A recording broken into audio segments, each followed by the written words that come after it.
Listening test. You will hear a number of different recordings and you will have to answer questions on what you hear.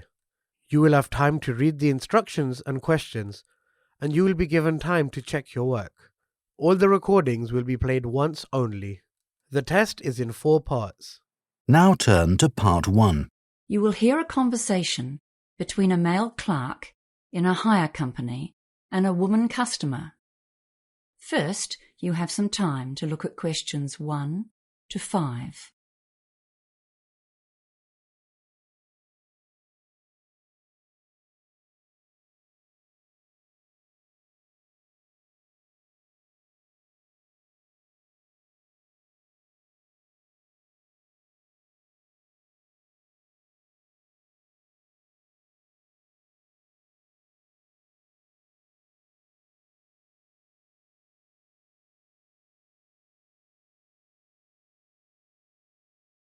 You will see that there is an example that has been done for you. On this occasion only, the conversation relating to this example will be played first. Hello, welcome to Harry's Hire Company. How can I help you? Oh, hi, yes. I've come in to find out about renting stuff for a 21st birthday party. Yes, of course. The customer says she wants to rent equipment for a birthday party. So birthday party has been written in the space. Now we shall begin. You should answer the questions as you listen, because you will not hear the recording a second time. Listen carefully and answer questions 1 to 5. Hello, welcome to Harry's Hire Company. How can I help you? Oh, hi, yes. I've come in to find out about renting stuff for a 21st birthday party. Yes, of course. First of all, what date is the party? It's next Saturday. That was the closest we could get to the actual birthday, which is the 22nd of November. Gosh, it's hard to believe it was 21 years ago.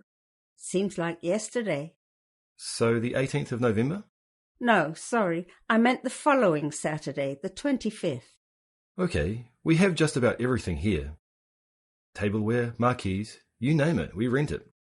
What size of event are we talking about here? Yes, that's a good question. We were planning to have about 40 people, but you know how these things grow, and it went up to 60 at one stage. I think it's back to 55 now. Yes, that's right. It was all getting a bit out of hand. Okay, and what kind of catering and entertainment are you having? We can help with entertainment hire too. You know, if you need microphones or a sound system. Oh, that's good. We've booked a catering company and they're providing a meal. It's nothing elaborate, just finger food snacks and then a simple buffet meal. So we'll need all the usual dinner plates and bowls. I suppose 5 dozen of everything. Oh, and knives and forks too, 5 dozen sets. We won't need any cooking equipment because the caterers will do that. And they're providing tea and coffee as well. I see. And do you need any tables or chairs? Well, not tables because we wouldn't have room for them. But I suppose some extra chairs might come in handy. What type do you have? Come over here and I'll show you. We have a couple of different kinds. We do have the folding wooden ones, like these. But the most popular ones are just those stackable plastic garden chairs. We rent a lot of those. Yes, the plastic ones look great. Maybe 40 of those. Okay. I'm making a list here as we speak. Was there anything else? Oh, do you want small or medium glasses? People generally want both sizes. Yeah, better get both kinds. 4 dozen of each. And what else? The caterers are supplying a punch bowl, so that's okay. Oh, I know. What about 6 ice buckets for keeping the drinks cold? We're providing all the drinks because I have a friend who's helping us with that. I suppose this is going to get very expensive. Before you hear the rest of the conversation, you have some time to look at questions 6 to 10.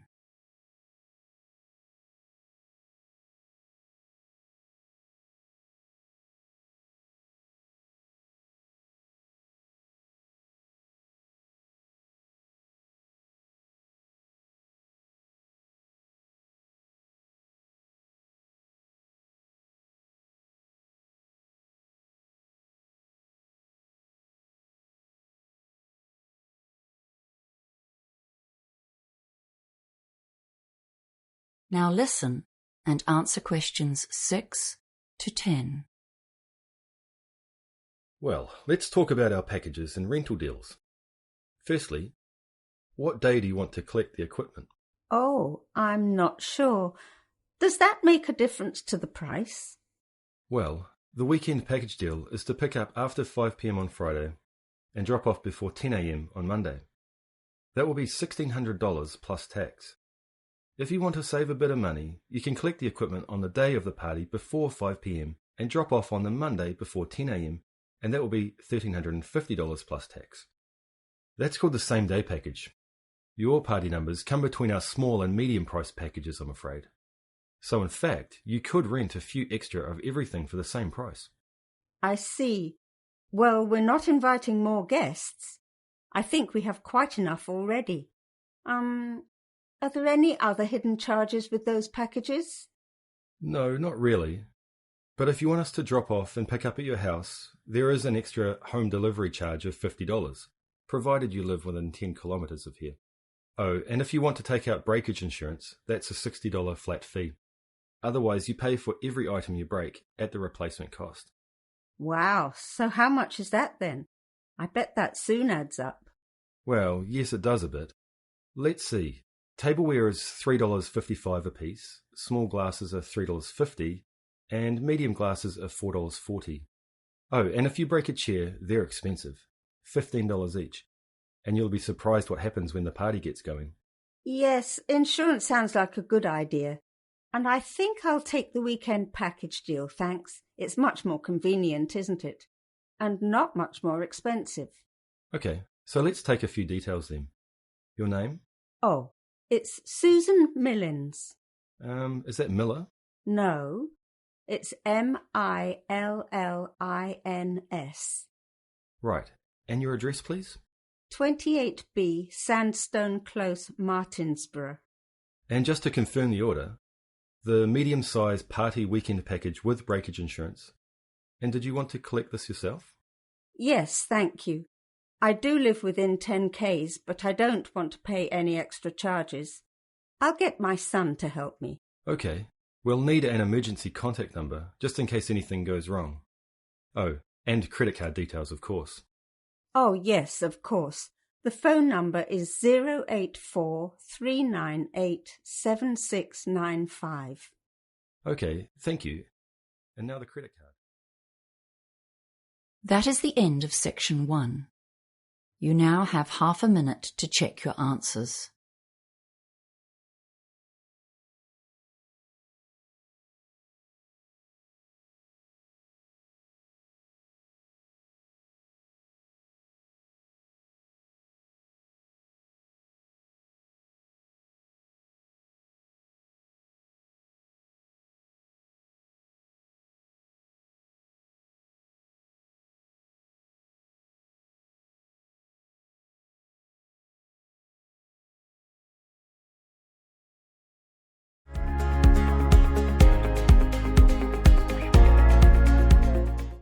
Part 2. You will hear a committee member giving a talk to a nature club about coming events. First, you have some time to look at questions 11 to 15.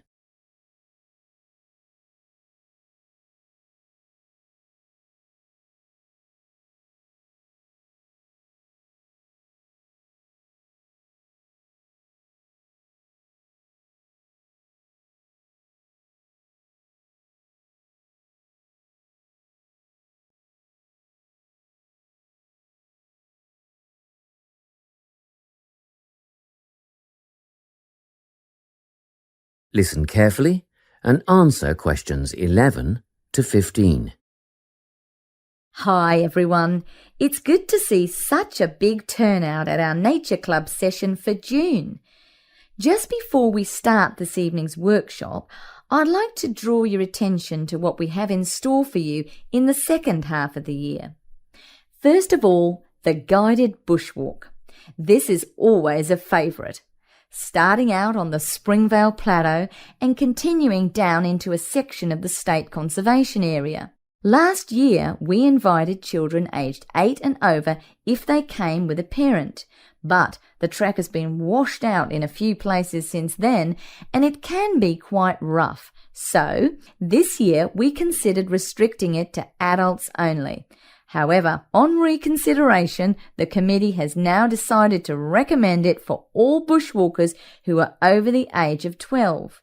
Another very popular option is the bird observation walk. We'll be searching for both migratory and native birds as we walk through tidal marshlands and mangroves, and you can expect to get your feet uncomfortably wet and muddy if you don't wear rubber boots. These are a must. The leader will have a strong pair of binoculars, so we'll rely on her to name the species for us. And we've ordered some bird identification books that you may wish to purchase at a later date. From the bush to the swamp, and now to the sand dunes. Our leader will help us identify plants native to the local area, as well as some invasive weed species. We'll be asking for volunteers to help pull out the weeds where possible, so a pair of sturdy gardening gloves is essential. Spades and other tools will be provided. It could get very hot and you'll need water, plenty of it, but a local business owner is willing to provide bottled water free of charge. The next outing, Bush Tucker, is a new one. Have you ever wondered what life in this country would have been like 200 to 2,000 years ago? Well, come on this trip and you'll find out how the indigenous inhabitants used local plants as food and medicine. Because lunch is included in this trip, there will be a small charge per person. We had originally thought $7 would cover the basics, sausages and bread followed by tea and coffee, but then we thought a few different cuts of meat and salad would be nice, and that brought the price up to $12 a head. At one stage we even contemplated including seafood, but that would have been a bit too expensive, around $15, so meat and salad it is. We expect this to be a popular event, so we'll need advance bookings to organise the catering. Please let us know your intentions by the 10th of November, and be aware that we'll require prepayment by the 15th of November. You can still change your mind and get a refund up to the 25th of November, but after that date, if you pull out, you'll forfeit the money paid. Before you hear the rest of the talk, you have some time to look at questions 16 to 20.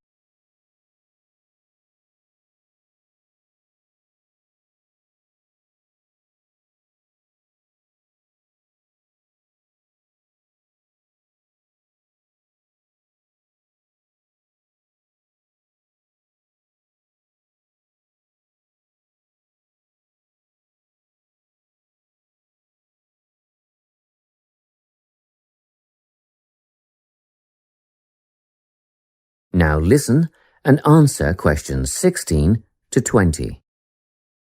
Well now, if you can give me a few more minutes of your time, I'll fill in a few details for you.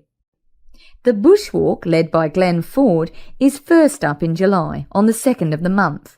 It'll start from Springvale as usual, but this year we'll be setting off in the morning at 9:15 and we'll get back at 1 in the afternoon.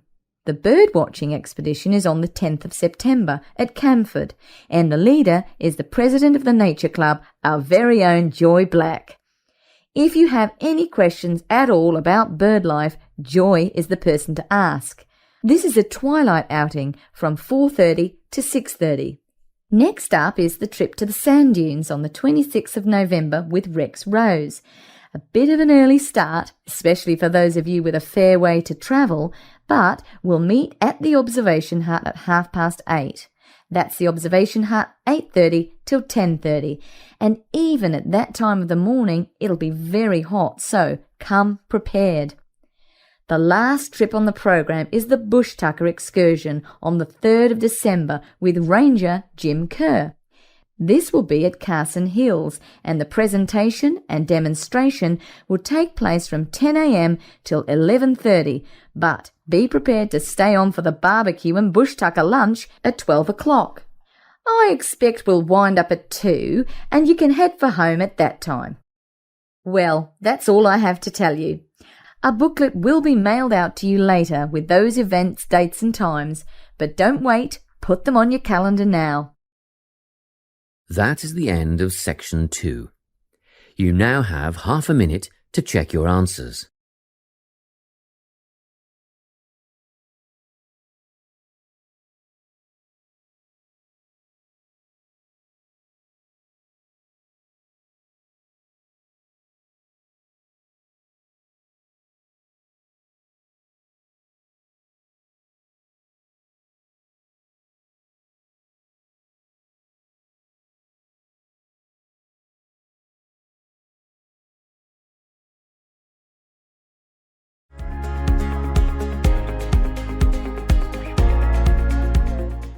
Part 3.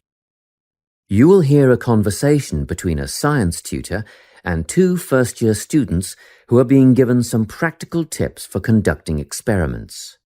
First, you have some time to look at questions 21 to 25.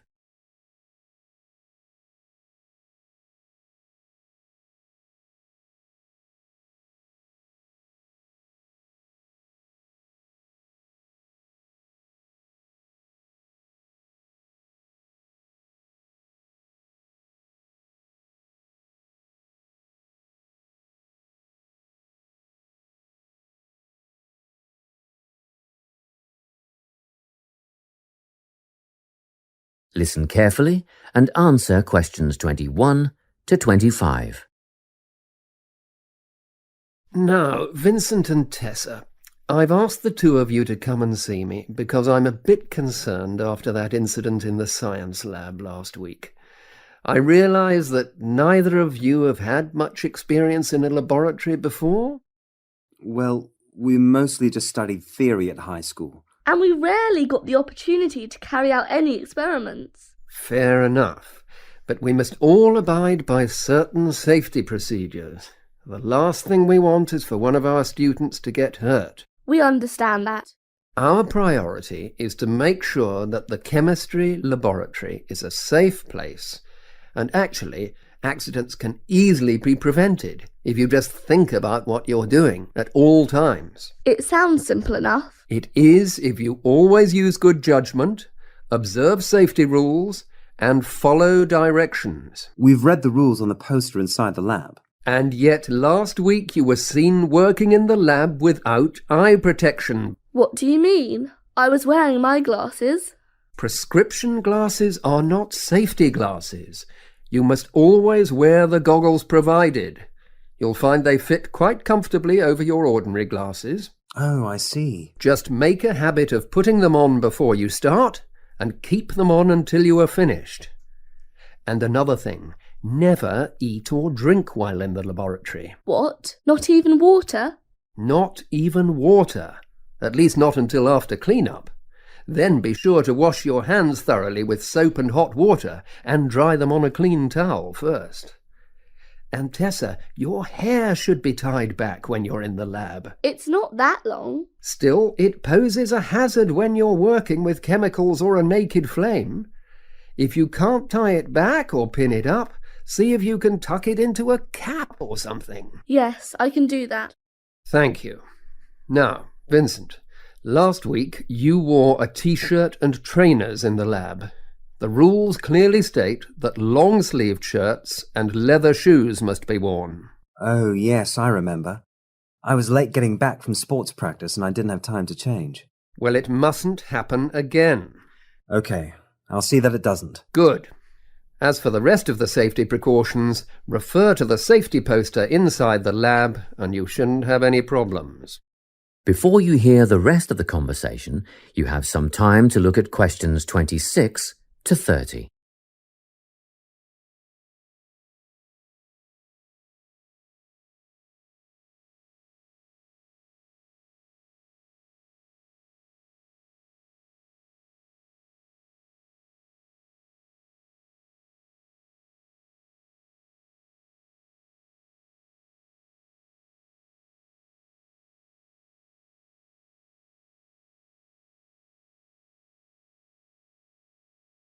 Now listen and answer questions 26 to 30.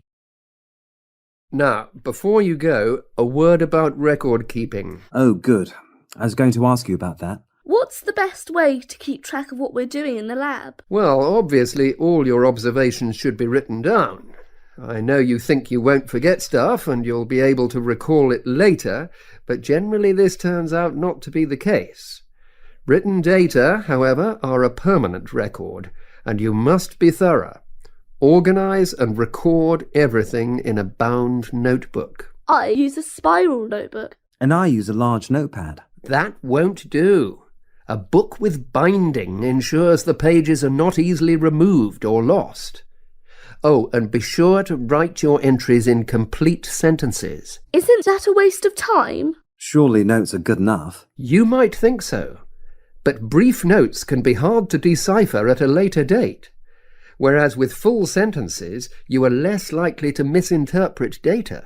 I make sketches, simple drawings. That's a good idea, Vincent, but be sure to date them. You want us to write the date next to each drawing? Yes. Every sketch and every entry must be dated. What about headings? Use the title of the experiment as your first entry. When you have completed your observation entries, answer any questions that have been posed, and then, finally, write your conclusion. How do we write a conclusion? Do we need to repeat things like the questions and our findings, or the time it all took? Just write your own ideas or feelings about the experiment as the conclusion. Oh, and remember to sign it. Well, that's all I have time for today. If you have any questions, ask the lab assistant or come back to me. That is the end of section 3. You now have half a minute to check your answers.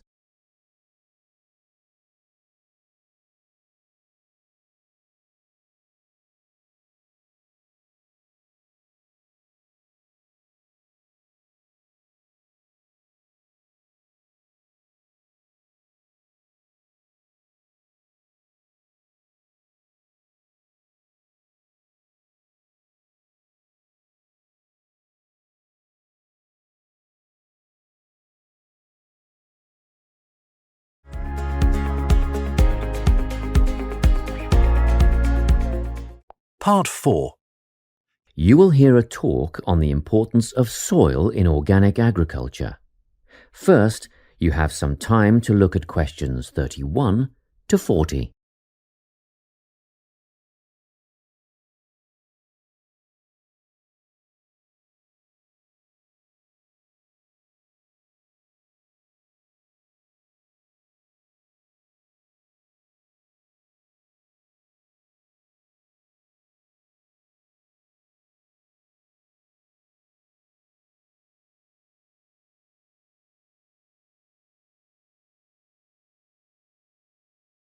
Listen carefully and answer questions 31 to 40.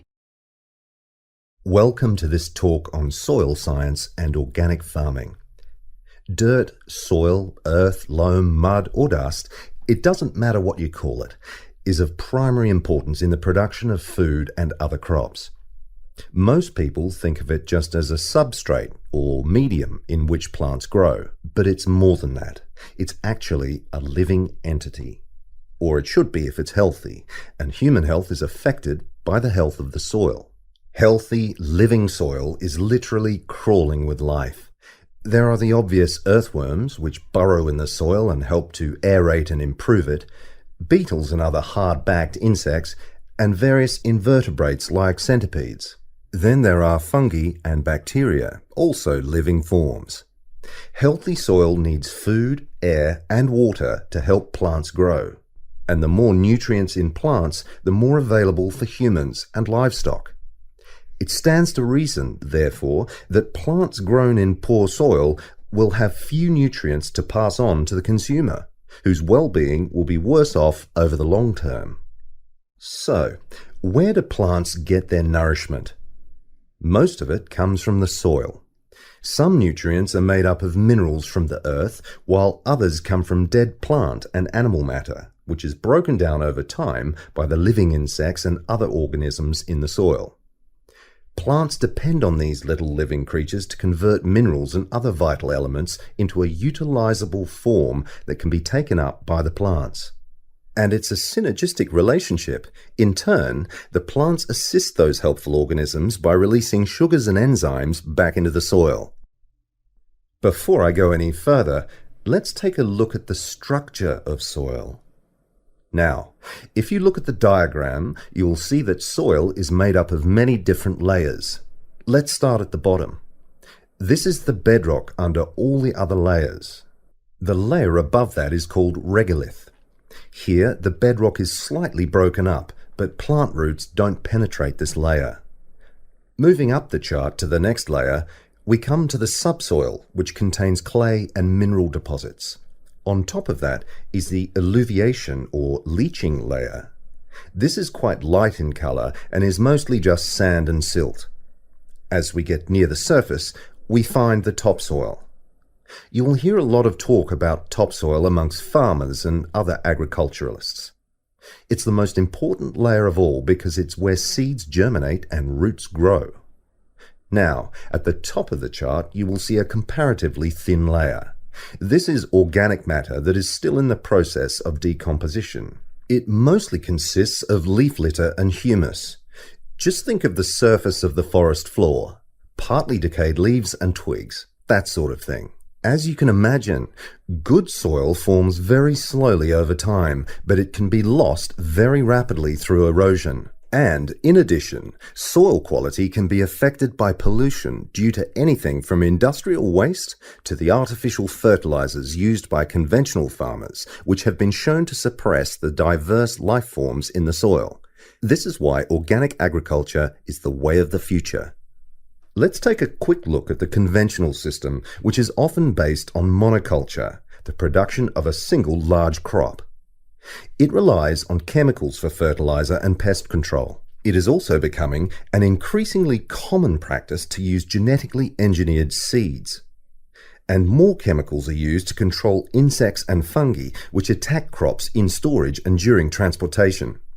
Also, did you know that there is no requirement for conventional growers to maintain records of their production practices? Organic growers, on the other hand, choose the most environmentally friendly options for dealing with pests and disease problems, working towards prevention in the first place. Some of the strategies they employ include alternating the crops grown in each field, as opposed to monocropping. Because different plants add different nutrients to the soil, by rotating crops, the soil is naturally replenished. This can do away with the need for pesticides, because the problem insects' life cycles are naturally interrupted. Surrounding crops with green waste can not only conserve moisture in the soil, but it can prevent weeds from springing up, and it also feeds the beneficial microorganisms. When it's ploughed under, it feeds the soil by building more organic matter. Organic farmers often release beneficial insects as predators, which precludes the need for artificial pesticides. Animal manure, combined with green waste materials, correctly composted to kill pathogens and weed seeds, fertilizes the soil in a way that encourages life rather than suppressing it. And, by the way, use of manure in organic farming is highly regulated. In fact, all agricultural inputs are evaluated for their long-term effects on the environment, regardless of whether they are synthetic or natural. To sum up, organic farming is the only sustainable way of feeding the people on this planet and keeping both the planet and the people in good health. That is the end of section 4. You now have half a minute to check your answers.